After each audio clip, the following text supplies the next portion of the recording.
ছোট্ট বন্ধুরা, আজকে চলে এসেছি টুকু বাদুর ম্যাজিক আমের গল্প নিয়ে। একটা সময়ের কথা, অনেক দিন আগেকার কথা। সুন্দর একটা জঙ্গলের পাশে ছিল এক ছোট্ট গ্রাম। নামটা তার ছিল পাহাড়পুর। এই গ্রামে থাকতো টুকু নামের একটা বাদর ছানা। টুকু ছিল খুব দুষ্টু আর খুব বুদ্ধিমান আর খুব চঞ্চলও।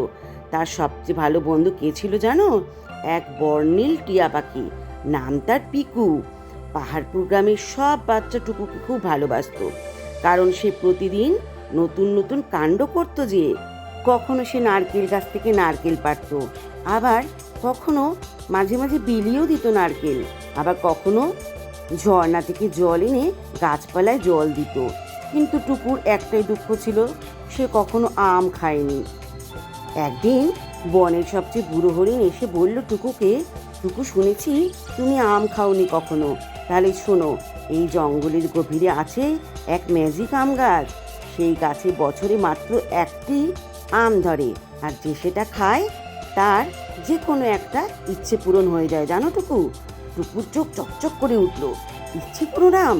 আমি যদি সেটা খেতে পারি তাহলে আমি আকাশে উঠতে পারবো। পিকু বলল, চলো টুকু, আমরা ওই ম্যাজিক আম খুঁজে বের করি। পরের দিন ভোরে টুকু আর পিকু বেরিয়ে পড়লো ম্যাজিক আমের খোঁজ করতে। তারা পাহাড় টপকালো, নদী পার হলো, ঝোপঝাড় পেরিয়ে এক সময় এসে পৌঁছালো ঘন অরণ্যে। সেখানে এক বিশাল খরগোশ দাঁড়িয়েছিল। সে বলল, তোমরা কি ম্যাজিক আম খুঁজতে বেরিয়েছ? আগে 3টি প্রশ্নের উত্তর দিতে হবে।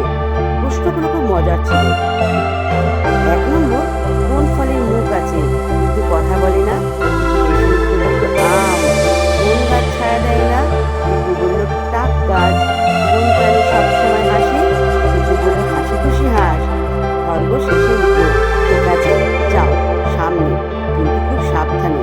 ওখানে এক ভয়ঙ্কর পেঁচা আছে যে কাউকে সামনে যেতে দেয় না। পেঁচার সাথে টুকুদের সাক্ষাৎ হলো। টুকু আর টুকু সাহস করে সামনে এগিয়ে গেল।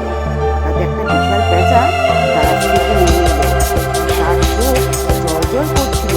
পেঁচা বলল, তোমরা আম নিতে চাও? আগে প্রমাণ করো তোমরা এটা পাওয়ার যোগ্য কিনা। আমাকে হাতাও দিতে। তখন টুকুকে নিয়ে শুরু করলো তার দুষ্টুমি। সে গাছ থেকে দোল খাচ্ছে, লাফিয়ে লাফিয়ে ছড়া গান গাইছে। আম খেলে আনন্দ হবে, আকারেতে বাস করবে। পেঁচা মামা হাসলে তবে আম খাবার মজা হবে। পেঁচা হেসে গড়িয়ে পড়ল, বলল, তোমরা খেয়েছো, যাও গাছ তোমাদের ডাকছে। ম্যাজিক আম পেয়ে গেল আর টুকুর ইচ্ছে পূরণ হলো।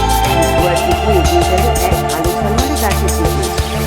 ওখানে একটা জন্মালি আম ঝুলছে। টুকু বেরিয়ে হাত বাড়িয়ে আমটা ছুঁড়ে নিল।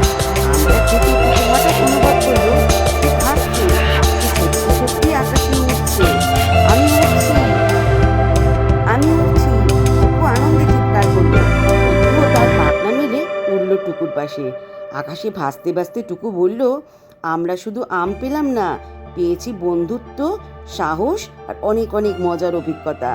টুকু আর পিকু গ্রামে ফিরে এলো। সবাই অবাক হয়ে দেখলো টুকু আকাশে উঠছে। বুড়ো হরিণ হেসে বলল, তুমি প্রমাণ করেছো সাহস আর সততা থাকলে সব ইচ্ছে পূরণ হয়। সেই থেকে প্রতি বছর জঙ্গলের শিশুরা একসাথে জঙ্গলে যায়, খোঁজে ম্যাজিক আম, আর শেখে টুকুর মতো সাহসী আর মজার হতে। তো ছোট্ট বন্ধুরা, আজকের গল্পটা তোমাদের কেমন লাগলো? যদি ভালো লাগে তাহলে অবশ্যই কিন্তু চ্যানেল পাশে থেকো, আর লাইক আর সাবস্ক্রাইব করতে কিন্তু একদম ভুলো না। আজকের মতো টাটা।